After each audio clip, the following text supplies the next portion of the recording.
अस्सलाम वालेकुम, मैं हूँ शाहजेब खानजादा। पंजाब और खैबर पख्तूनख्वा के इंतखाबात से मुताल्लिक सुप्रीम कोर्ट का अहम फैसला आ गया है। चीफ जस्टिस उमरता बदियाल की सरबराही में 3 रुकनी बेंच ने पंजाब में 14 मई को इलेक्शन कराने का हुक्म दे दिया है। इलेक्शन कमीशन का इंतखाबात आगे बढ़ाने से मुताल्लिक 22 मार्च का फैसला गैर आईनी करार दे दिया है और इलेक्शन कमीशन को हुक्म दिया है कि इंतखाबात की तैयारी के हवाले से कोई भी मुश्किल दरपेश हो तो अदालत से रुजू करे। सुप्रीम कोर्ट ने खुद ही पंजाब का इंतखाबी शेड्यूल भी जारी कर दिया है, लेकिन खैबर पख्तूनख्वा के हवाले से कोई फैसला नहीं किया है।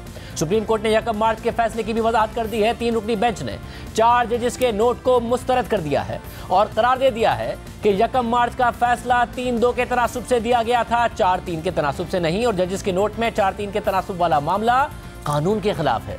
इसी फैसले में जस्टिस काजी फाइज ईसा और जस्टिस अमीनुद्दीन के फैसले को भी रद्द कर दिया गया है और 3 रुकनी बेंच की जानिब से लिख दिया गया है कि जस्टिस काजी फाइज ईसा की सरबराही में फैसला देने वाले 3 रुकनी बेंच के फैसले की कोई कानूनी हैसियत नहीं है। यानी आज चीफ जस्टिस की सरबराही में 3 रुकनी बेंच ने सिर्फ हुकूमती मौक़िफ़ ही नहीं बल्कि खुद अपनी अदालत के जजेस के मौक़िफ़ को भी उठाकर बाहर फेंक दिया है। ना हुकूमत की कोई बात मानी और ना सीनियर तरीन जजेस की बात मानी। जैसे काजी फाइज ईसा का फैसला गैर मौसर करार दे दिया और 4-3 के फैसले पर 4 जजेस की राय को 3 जजेस ने मुस्तरद कर दिया। इसके अलावा जिस रजिस्ट्रार के सर्कुलर के खिलाफ कल जस्टिस काजी फाइज ईसा ने खत लिखा और हुकूमत ने काबीना के फैसले के जरिए रजिस्ट्रार को वापस बुलाया, आज उसी रजिस्ट्रार के दस्तखत से बेंच बना जिसमें सीनियर तरीन जज जस्टिस काजी फाइज ईसा और बाकी 2 जजेस को बेंच में शामिल ही नहीं किया गया। उनकी जगह 6 जजेस शामिल किए गए जिन्होंने 5 मिनट से भी कम की समाअत में अस्कुद नोटिस केस ही बंद कर दिया।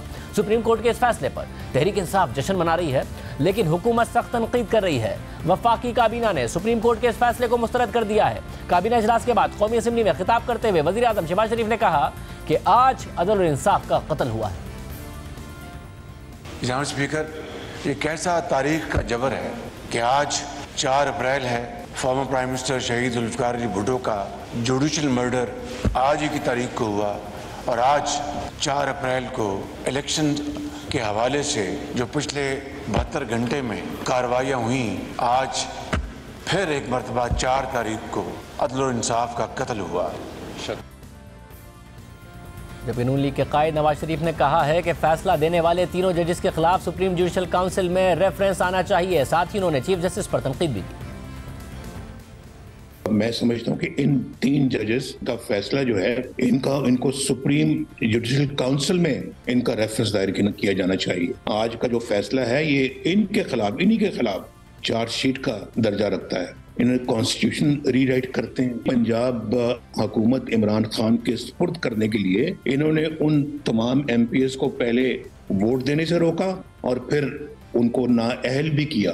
ये कॉन्स्टिट्यूशन रीराइट नहीं किया तो फिर क्या किया? हम हमें मैसेज देते हैं जी कि जजेस पे जो तनकीद होती है ये हम बर्दाश्त नहीं करेंगे, हम उनका तहफ़्फ़ुज़ करेंगे। किन का तहफ़्फ़ुज़ करेंगे? ये का तहफ़्फ़ुज़ करेंगे आप, जो आपके दाएं बैठा हुआ है। मैंने पहले भी कहा था इंसान अपने दोस्तों से पहचाना जाता है, तो इस तरह के करप्ट जजेस की जब आप तहफ़्फ़ुज़ करेंगे तो फिर आप इदारे का क्या तहफ़्फ़ुज़ करेंगे? वज़ीर कानून आज़म नज़ीर तारड़ ने कौमी असम्बली में तकरीर करते हुए कहा कि हमारे तमाम जायज़ मुतालबात को नज़रअंदाज करते हुए 3 रुकनी बेंच ने खुद ही शेड्यूल जारी कर दिया और खुद ही तारीखें भी दे दी। चेयरमैन पीपल्स पार्टी बिलावल भुट्टो ज़रदारी ने कहा है कि खतरा है कि तख्ते लाहौर की लड़ाई पूरे पाकिस्तान को ले डूबेगी। हमें जो खतरा है, जो खदशा है कि तख्ते लाहौर का लड़ाई पूरे पाकिस्तान को ले डूबेगा, पाकिस्तान की वफा को ले डूबेगा, पाकिस्तान की मईशत को ले डूबेगा। और ये जो आईनी बहरान है अगर इसी तरफ पे चलता रहेगा तो आगे ना मैं होगा ना शहबाज शरीफ साहब होगा। और अगर खान साहब की गलतफहमी है कि वो समझता है कि वो होगा, वो भी नहीं होगा। एक और ख़तरनाक एक्सपेरिमेंट होगा जिसकी कीमत पाकिस्तान के अवाम भुगतेंगे। इसके अलावा नून लीग की चीफ ऑर्गेनाइजर मरियम नवाज ने आज मुतअद्दिद ट्वीट्स की और लिखा कि आज का फैसला इस साजिश का आखिरी वार है जिसका आगाज आइन को रीराइट करके पंजाब हुकूमत प्लेट में रखकर बेंच के लाडले इमरान को पेश की गई कि लो बेटा तोड़ दो ताकि हम जैसे सहूलतकारों की मौजूदगी और निगरानी में तुम्हें दोबारा सिलेक्ट किया जाए। इसके अलावा मरियम नवाज ने लिखा कि 2018 में जो काम फैज़ खोसा और साकिब निसार ने अंजाम दिया था वो जिम्मेदारी अब इस बेंच ने उठा ली है। इस खौफनाक और ढिठाई से की गई सहूलतकारी और वन मैन शो के खिलाफ सुप्रीम कोर्ट की अक्सरियत ने बगावत कर दी है। वक्त आ गया है कि पार्लियामेंट इस सहूलतकारी को अपने आईनी और कानूनी हाथों से रोक दे। वफाकी काबीना की जानिब से फैसला मुस्तरद कर देना काफी नहीं है। आइन और कानून की धज्जियां उड़ाकर लाडले को मुसल्लत करने की कोशिश करने वालों को कटहरे में खड़ा करना चाहिए। मरियम नवाज ने एक ट्वीट के जवाब में लिखा कि तौहीन अदालत होती है तो हो जाए, पहले भी हक बात कहने की पादाश में डिस्क्वालिफिकेशन भुगती हैं, अब भी भुगत लेंगे। याद रहे कि इकामा जैसे मजाक पर नवाज शरीफ की डिस्क्वालिफिकेशन आज भी बरकरार है। आपको शायद काले डब्बों में मुंह छुपाकर घूमने वाले बुज़दिलों को देखने की आदत हो गई है, जबकि तहरीक इंसाफ का कहना है कि हुकूमत अदालती फैसला मुस्तरद नहीं कर सकती है। तहरीक इंसाफ के रहनुमा फवाद चौधरी ने कहा कि काबीना के पास कोई इख्तियार नहीं कि वह सुप्रीम कोर्ट के फैसले को मुस्तरद कर सके। हुकूमत इस फैसले के खिलाफ नजरसानी की अपील दायर कर सकती है। काबीना के पास कोई इख्तियार नहीं है कि वो सुप्रीम कोर्ट के फैसले को मुस्तरद कर सके। ये जो लाइन चल रही है ये ही आइन के खिलाफ है। आप उस फैसले के खिलाफ नजरसानी की अपील जारी कर सकते हैं। हुकूमत इस फैसले को मुस्तरद कर रही है, जबकि तहरीक इंसाफ इसे अपनी फतह करार दे रही है, क्योंकि अदालत ने इलेक्शन कमीशन के इंतखाबात में ताखीर के फैसले को कलअदम करार दे दिया है और आज जारी होने वाले 3 रुकनी बेंच के फैसले के मुताबिक इलेक्शन कमीशन के 22 मार्च के फैसले को गैर आईनी करार देकर उसे मुस्तरद किया जाता है। आइन और कानून इलेक्शन कमीशन को 90 दिन से आगे इलेक्शन की तारीख बढ़ाने का इख्तियार नहीं देते।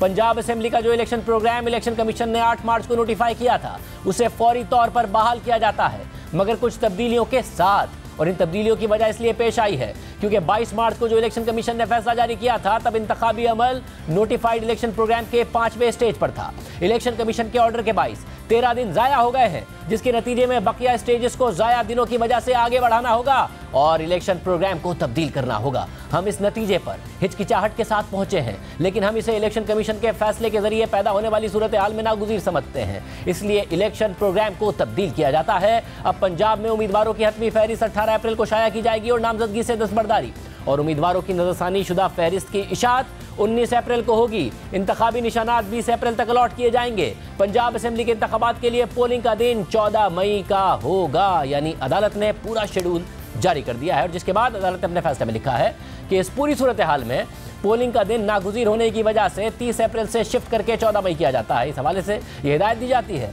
कि पंजाब और खैबर पख्तूनख्वा में इंतखाबात के लिए वफाकी हुकूमत हर सूरत 10 अप्रैल तक इलेक्शन कमीशन को 21 अरब रुपए का फंड जारी करे और इलेक्शन कमीशन 11 अप्रैल तक सुप्रीम कोर्ट में एक रिपोर्ट जमा कराए, जिसमें वो ये बताए कि आया कि उसे फंड दिया गया है या नहीं, और अगर दिया गया है तो क्या पूरी फंडिंग दी गई है या किस्त में दी गई है। इलेक्शन कमीशन की तरफ से फंड्स की रिपोर्ट बेंच अराकीन के चैम्बर में पेश की जाए। फंड्स ना मिलने या शॉर्टफॉल होने की सूरत में सुप्रीम कोर्ट मुतल्लिका हुकाम को हिदायत जारी कर सकता है और इलेक्शन कमीशन को यह अख्तियार होगा कि वो इन फंड्स को पहले पंजाब में आम इंतखाबात के मकसद के लिए इस्तेमाल करे और उसके बाद अगर खैबर पख्तूनख्वा की असेंबली में आम इंतखाबात से मुताल्लिक पैसों का शॉर्टफॉल होता है तो इलेक्शन कमीशन अदालत के सामने इस हवाले से मुनासिब अहकामात के लिए रुजू कर सकता है। अदालती फैसले के मुताबिक पंजाब की निगरान काबीना और बिलखुसूस सेक्रेटरी और IG पंजाब 10 अप्रैल तक सिक्योरिटी और इलेक्शन ड्यूटी से मुताल्लिक खातिर ख्वाह अमले का एक ऐसा प्लान इलेक्शन कमीशन को फराहम करे जो इसे काबिल कबूल हो और मजीद ये कि आम इंतखाबात के इनेकाद के लिए अपनी आईनी जिम्मेदारी निभाते हुए हुकूमत पंजाब और तमाम एहलकार मुतहर्रिक तरीके से इलेक्शन कमीशन की मुआवनत करे। इसी तरह वफाकी हुकूमत पंजाब और KP में इंतखाबात के लिए वसाइल और मुआवनत फराहम करे। वफाकी हुकूमत इंतखाबात के लिए अफवाज, रेंजर्स, FC और दीगर तमाम उन एहलकारों की मौजूदगी को यकीनी बनाए जो बिलवास्ता या बिलावास्ता उसकी कमांड में आते हैं और जिनकी इलेक्शन कमीशन को सिक्योरिटी और दीगर मकासद के लिए ज़रूरत है। और इस हवाले से वफाकी हुकूमत 17 अप्रैल तक इलेक्शन कमीशन को अपना प्लान फराहम करे जो इलेक्शन कमीशन के लिए काबिल कबूल हो। कमीशन की मुआवनत से मुताल्लिक वफाकी हुकूमत और पंजाब की निगरान हुकूमत ने अदालती हुक्म पर अमल दरामद ना किया तो कमीशन मुनासिब फैसले के लिए अदालत को आगाह करे। जिसके बाद अदालत ने अपने फैसले में लिखा कि हमारी तवज्जो जस्टिस मंसूर अली शाह और जस्टिस जमाल मंदू खेल के 27 मार्च के अक़लियती फैसले पर मबजूल कराई गई, जिसमें कहा गया था कि इन मामलात का 4-3 की अक्सरियत से फैसला हो चुका है। अदालती फैसले के मुताबिक अक़लियती फैसले में 4-3 की अक्सरियत की जो पोजीशन मोअज़्ज़िज़ जजेस ने ली है वो गलती पर मबनी है और कानून पर पूरा नहीं उतरती है। जिसके बाद अदालत ने अपने फैसले में लिखा कि हमारी तवज्जो सुप्रीम कोर्ट के 29 मार्च के फैसले पर भी मबजूल कराई गई, जिसमें जस्टिस काजी फाइज ईसा और जस्टिस अमीनुद्दीन खान का अक्सरियती फैसला था और जस्टिस शाहिद वहीद का इख्तिलाफी नोट था, जबकि मौजूदा मामले की समाअत बरकरार है।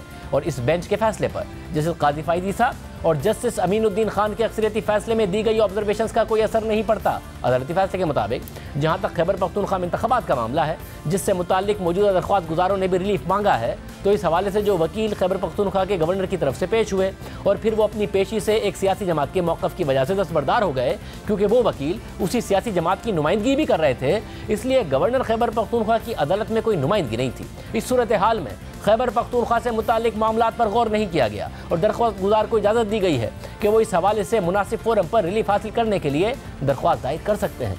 अब अहम बात यह है कि 3 रुकनी बेंच ने अपने फैसले में 90 दिन में इंतखाबात की अहमियत पर बात की है, मगर जो शेड्यूल जारी हुआ है वो 90 दिन से आगे इंतखाबात की बात करता है। और अदालत ने अपने फैसले में खैबर पख्तूनख्वा में इंतखाबात का मामला सिर्फ इसलिए छोड़ दिया कि अदालत में समाअत के दौरान गवर्नर की नुमाइंदगी नहीं थी, यानी वकील नहीं था। इसलिए सवाल उठता है कि अगर इस केस में अटॉर्नी जनरल ने वफाकी हुकूमत की नुमाइंदगी ना की होती तो क्या अदालत वफाकी हुकूमत से मुताल्लिक भी अहकाम जारी ना करती? अगर कल गवर्नर फिर वकील के जरिए अपनी नुमाइंदगी नहीं करेंगे तो क्या अदालत खैबर पख्तूनख्वा में इलेक्शन का इसी तरह हुक्म नहीं देगी जिस तरह पंजाब में दिया गया है? इसी तरह इस पूरे मामले के दौरान जो तनाज़ा रहा है कि सुप्रीम कोर्ट का फैसला 3-2 का है या फिर 4-3 का, इस हवाले से 3 रुकनी बेंच ने अपने फैसले में सिर्फ एक पैराग्राफ लिखा है और कहा है कि अक़लियती फैसले में 4-3 की अक्सरियत की जो पोजीशन मौजूद जजेस ने ली है वो गलती पर मबनी है और कानून पर पूरा नहीं उतरती है। मगर जस्टिस मंसूर अली शाह ने अपने फैसले में लिखा था कि हम इस बात पर यकीन रखते हैं कि हमारा फैसला हमारे मौजूद जजेस जस्टिस याया अफरीदी और जस्टिस अतर मिनल्ला के फैसले से इत्तफाक करता है और मौजूदा सूमोटो कार्रवाई को मुस्तरद करने से मुताल्लिक यह फैसला अदालत का 4-3 से अक्सरियती फैसला बनता है। जबकि हमारे मौजूद 3 जजेस ने यह करार दिया कि उनका फैसला 3-2 की अक्सरियत से अक्सरियती फैसला है और इस इख्तिलाफ राय की वजह से ऑर्डर ऑफ द कोर्ट, जिसे बेंच का सरबराह बनाता है, वो जारी नहीं हो सका। हम ये समझते हैं कि हमारा फैसला यानी justice Mansoor Ali Shah, justice Jamal Mandokhel, justice Athar Minallah और जस्टिस याया अफरीदी का फैसला अक्सरियती फैसला है और तमाम लोगों पर यही फैसला बाइंडिंग है। इसके अलावा जस्टिस मंसूर अली शाह ने अपने फैसले में मजीद लिखा कि जस्टिस अतर मिनल्ला और जस्टिस याया अफरीदी के फैसले को काउंट ना करना उनको बेंच से उनकी मर्जी के बगैर निकालने के मुतरादिफ होगा। इसलिए हम समझते हैं कि मौजूदा सूमोटो कार्रवाई में 7 रुकनी बेंच में से 4 अराकीन का इसे मुस्तरद करना अदालत का अक्सरियती फैसला है। हमारी राय मशहूर ज़माना पनामा केस की नज़ीर से भी मुस्तहकम होती है, क्योंकि पनामा केस में इब्तिदाई अदालती फैसला 3-2 की अक्सरियत से जारी किया गया और जब अक्सरियती फैसले के बाद जो केस की समाअत हुई थी तो उसमें वो जजेस शामिल नहीं थे जिन्होंने इब्तिदा में हतमी फैसला दे दिया था, लेकिन उन्हें बेंच से अलहदा नहीं समझा गया और उन्हें 3 जजेस के हतमी फैसले में भी फरीक बनाया गया और वो 2 जजेस नजरसानी अपील सुनने के लिए भी बेंच में बैठे थे। इसी तरह 3 रुकनी बेंच ने आज अपने फैसले में सूमोटो इख्तियार से मुताल्लिक जस्टिस काजी फाइज ईसा और जस्टिस अमीनुद्दीन खान के फैसले का तज़किरा किया है और लिखा है कि जस्टिस काजी फाइज ईसा और जस्टिस अमीनुद्दीन खान के फैसले में दी गई किसी भी ऑब्जर्वेशन का इस फैसले पर कोई असर नहीं है। साथ ही आज ही जस्टिस काजी फाइज ईसा और जस्टिस अमीनुद्दीन ने जिस केस में फैसला दिया था, सुप्रीम कोर्ट के 6 रुकनी बेंच ने इस केस को ही बंद कर दिया है।